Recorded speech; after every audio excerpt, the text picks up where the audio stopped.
بسم اللہ الرحمن الرحیم۔ شروع کرتا ہوں اللہ کے نام سے جو بڑا مہربان نہایت رحم کرنے والا ہے۔ السلام علیکم دوست، آج ہم اس ویڈیو میں مرکز خلافت کی کوفہ میں منتقلی کے بارے میں بات کریں گے۔ ہماری اس ویڈیو پر آنے والے تمام دوستوں سے درخواست ہے ہمارے چینل کو سبسکرائب کریں اور بیل آئیکن کو دبانا مت بھولیں۔ حضرت امام علی علیہ السلام نے اپنے دور میں تخت خلافت مدینہ سے منتقل کر کے کوفہ میں قائم کر لیا تھا۔ اس کی وجہ یہ تھی کہ حضرت امیر معاویہ رضی اللہ عنہ کا دارالحکومت دمشق تھا، جو کہ مدینہ سے بہت دور اور لمبی مسافت پر تھا۔ اس قدر دور رہ کر پوری خلافت کے نظام میں بہت دشواری پیدا ہو رہی تھی۔ چنانچہ اس دشواری اور اس علاقے میں ہونے والی مسلسل بغاوتوں پر قابو پانے کے پیش نظر آپ نے دارالحکومت کوفہ منتخب فرمایا۔ جب حضرت امام علی علیہ السلام نے اپنی خلافت کا مرکز کوفہ قرار دیا تو وہ جو خود کو شیعان علی حضرت امام علی علیہ السلام کا گروہ کہلاتے تھے، اطراف عالم سے سمٹ کر حضرت امام علی علیہ السلام کے قرب کے خیال سے کوفہ میں جمع ہونے لگے اور کثرت کے ساتھ انہوں نے کوفہ میں سکونت اور رہائش اختیار کی۔ اس طرح کوفہ شیعان علی کا مرکز بن گیا۔ اس دور میں 4 جماعتیں وجود میں آئیں، جن میں ایک جماعت ایسی تھی جس نے کھل کر حضرت امام علی علیہ السلام کی حمایت کی اور بنو امیہ اور دیگر شخصیات کی مخالفت کا اعلان کر دیا۔ اس جماعت نے خود کو شیعان کی جماعت قرار دیا اور اسی سیاسی حمایت کی بنا پر آگے چل کر یہ جماعت شیعان علی قرار پائی۔ یاد رہے کہ شیعان علی کا نام جو اس وقت معروف ہوا، اس سے فقہی اور مذہبی نقطہ نظر سے وہ شیعہ مکتب فکر مراد نہیں تھا، جو بعد میں باقاعدہ فقہ کی تدوین و تالیف کے بعد وجود میں آیا، بلکہ اس سے مراد حضرت امام علی علیہ السلام اور حضرت امیر معاویہ رضی اللہ عنہ کے درمیان اختلافات کے وقت حضرت امام علی علیہ السلام کی خلافت کی سیاسی حمایت کے طور پر پیدا ہونے والا گروہ ہے۔ دوسرا طبقہ بنو امیہ کی حمایت پر وجود میں آیا۔ پہل یہی 2 گروہ آپس میں متصادم ہوئے۔ اس دور میں ایک تیسرا طبقہ بھی وجود میں آیا، جس نے حضرت امام علی علیہ السلام اور حضرت امیر معاویہ رضی اللہ عنہ دونوں کی مخالفت کی۔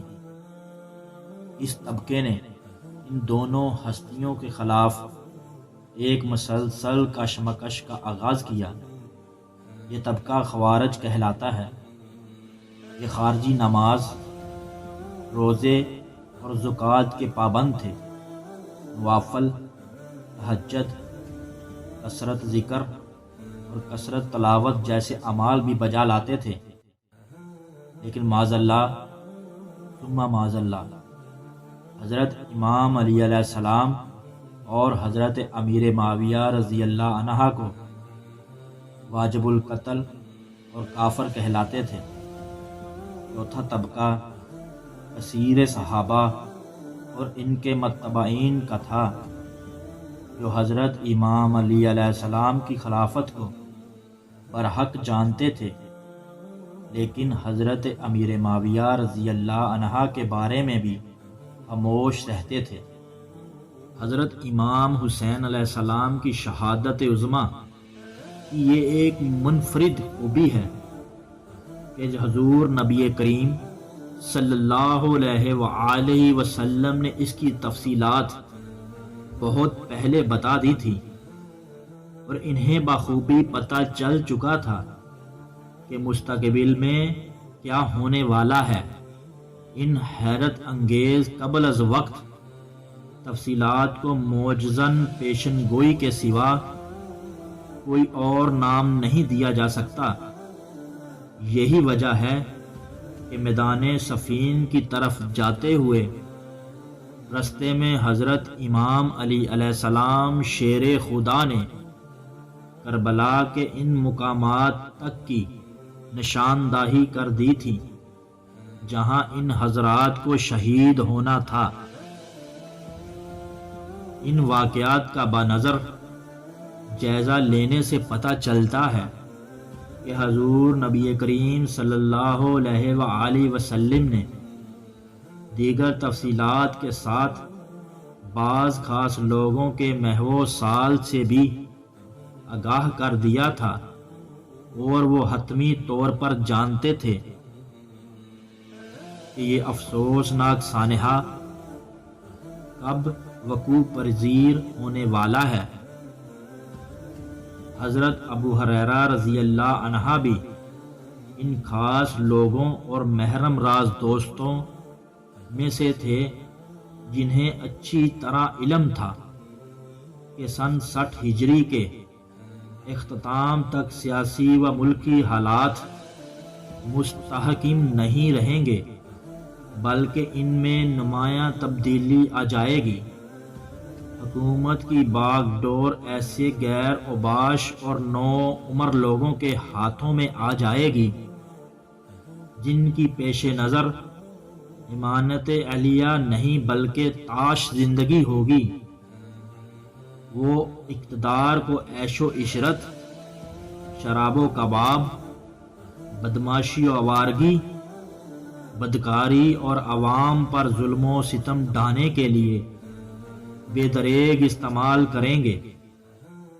چنانچہ حضرت ابو ہریرہ رضی اللہ عنہ اکثر یہ دعا کیا کرتے تھے، میں 60 ہجری کے اختتام اور نو عمر لوگوں کی امارت سے اللہ تعالیٰ کی پناہ مانگتا ہوں۔ ان کا مدعا یہ تھا کہ ایک خوفناک دور شروع ہونے والا ہے جس میں اوباش لڑکے سلطنت و حکومت پر قابض ہوں گے، جس سے امت مسلمہ کو ناقابل تلافی نقصان ہوگا۔ ایسے اوباش لڑکوں کے بارے میں حضور نبی کریم صلی اللہ علیہ وآلہ وسلم نے پہلے سے خبردار فرما دیا تھا۔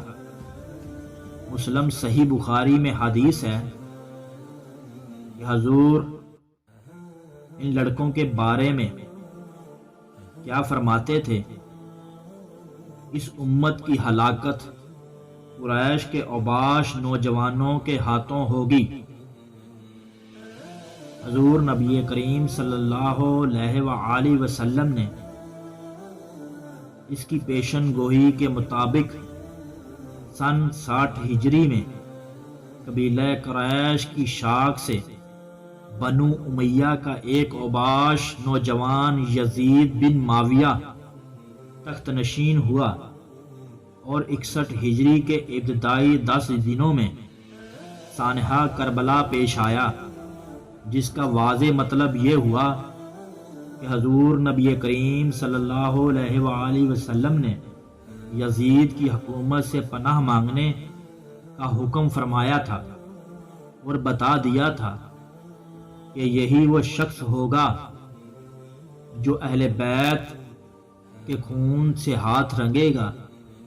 چنانچہ حضور نبی کریم صلی اللہ علیہ وآلہ وسلم کے حکم کی پیروی میں حضرت ابو ہریرہ رضی اللہ عنہ یزید کی نوخیز اور لابالی حکومت اور اس کے ظلم و ستم سے بھرپور دور سے پناہ مانگا کرتے تھے۔ چنانچہ آپ کی دعا قبول ہوئی اور آپ 1 سال پہلے ہی وفات پا گئے۔ انا للہ و انا الیہ راجعون۔